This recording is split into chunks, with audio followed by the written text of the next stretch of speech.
వాడేమిట్రా ఎప్పుడు చూసినా డబ్బులు లేవు అంటూ ఉంటాడు అన్నాడు అప్పారావు చిరాగ్గా.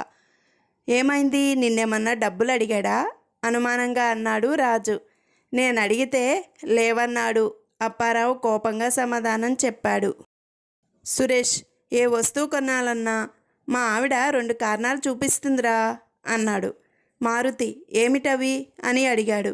సురేష్, పక్కింటి వాళ్ళ దగ్గర ఉన్నాయి కాబట్టి మనం కొనాలి, లేదా వాళ్ళ దగ్గర లేవు గనక మనం కొంటే గొప్పగా ఉంటుందని ఎలాగోలా కొనిపిస్తుందిరా అన్నాడు.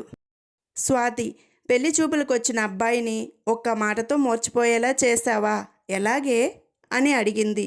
జ్యోతి, ఏదైనా మాట్లాడు అన్నాడు. ఆట కావాలా పాట కావాలా అన్నానంతే.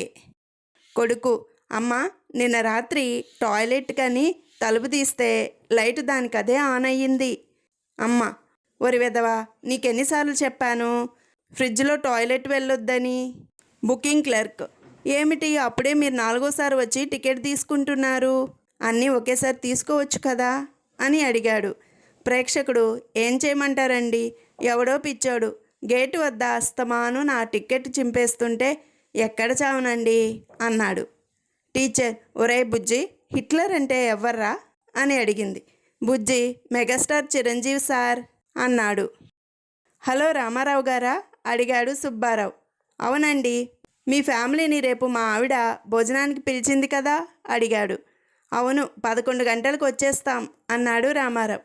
రావద్దు గురు, నాకు వంట చేసే ఓపిక లేదు ప్లీజ్ దీనంగా అన్నాడు సుబ్బారావు.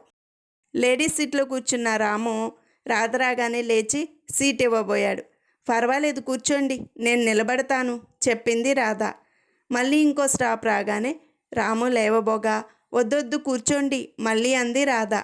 ఇంకో స్టేజ్ రాగానే రాధతో, మేడం దయచేసి నన్ను వెళ్ళనివ్వండి, ఇప్పటికే నేను దిగాల్సిన స్టేజ్ కంటే చాలా దూరం వచ్చేశాను బాధగా చెప్పాడు రాము.